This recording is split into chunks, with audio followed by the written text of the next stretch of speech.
సమావేశంలోనే భారత communist party రాష్ట్ర కార్యదర్శి వర్గం రౌండ్ టేబుల్ సమావేశం జరుగుతుంది.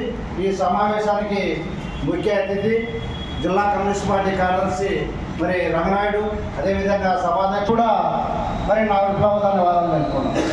ప్రధానంగా మరి ఈరోజు మనమైతే కులం మతం లేదు, ఏమైనా ఉన్నాయంటే అవి సిబిఐ అని మాత్రం కూడా మీకు అందరికీ తెలియజేస్తుంది. చూసుకుంటే ఈ రాష్ట్రంలో మరి బీసీలతో ఎమ్మెల్యేలు అవుతున్నారు, జిల్లా పరిషత్ చైర్మన్లు అవుతున్నారు, అందరూ కూడా వాళ్ళే అవుతున్నారు. మనం మరి గొప్ప చెప్పుకుంటాం రెండు ప్రాంతీయ పార్టీలు, ఒకటి టీడీపీ అయినా ఒకటి వైఎస్ఆర్ అయినా, మరి ఈరోజు తెలుగుదేశం పార్టీ బీసీల పార్టీ అదే చేసామని కూడా గొప్ప చెప్పుకుంటున్నారు. ఏదో బీసీలకు బాధ్యత మేము కాదనడం లేదు, కానీ అట్టడుగు నుంచి కింది స్థాయి నుంచి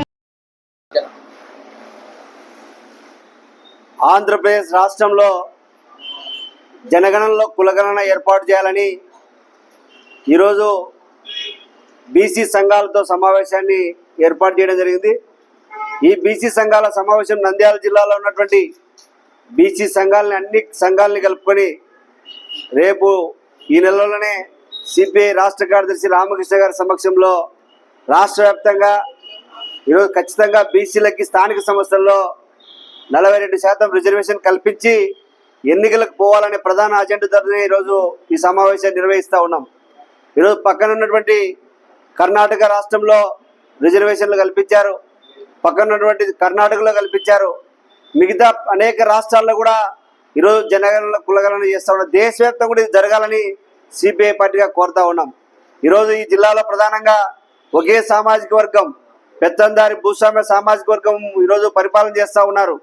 కింది స్థాయిలో స్థానిక సంస్థల్లో ఓసీలుగా వచ్చినా ఈరోజు రిజర్వేషన్లు లేకపోవడం వలన చాలా బీసీలు దాదాపు 50% పైగా ఉన్నటువంటి బీసీలు ఈరోజు కనీసం రాజకీయ పదవులు అనుభవించలేకపోతున్నారు, లేదా ఉద్యోగాల్లో అవకాశాలు కలిగక ఇబ్బందులు పడతా ఉన్నారు. అందుకోసమే బీసీలు అందరూ కూడా ఐక్యమై 42% స్థానిక సంస్థల్లో కల్పించడం కోసం ఈ రాష్ట్ర ప్రభుత్వం చంద్రబాబు నాయుడు గారి నాయకత్వంలో వెంటనే అసెంబ్లీని సమావేశపరిచి సమావేశంలో తీర్మానం చేయాలని చెప్పేసి తెలియజేస్తా ఉన్నాం. ఈరోజు పక్కన 2023లో ఎలక్షన్లు వస్తే రేవంత్ రెడ్డి ప్రభుత్వం వెంటనే బీసీలకు సంబంధించి తెలంగాణ రాష్ట్రంలో వాళ్ళ అసెంబ్లీ సమావేశపరిచి ఇమీడియట్ గా రిజర్వేషన్ ప్రతిపాదన చేశారు. ఆంధ్రప్రదేశ్ లో కూడా ఆ విధంగా చేయాలని, ఈరోజు బీసీలకు రాజ్యాధికారం కావాలని ఏకైక లక్ష్యంతోనే కమ్యూనిస్ట్ పార్టీ ఈ విధంగా చేస్తా ఉంది. కాబట్టి దీనికి అందరూ కలిసి వచ్చి ఈ బీసీలకి రిజర్వేషన్ చేసేందుకోసం అవసరమైతే అసెంబ్లీలో ఉన్నటువంటి బీసీ ఎమ్మెల్యేలు కూడా గలమిప్పాలని చెప్పేసి సిపిఐగా బీసీ సంఘాలుగా కోరుతా ఉన్నాం.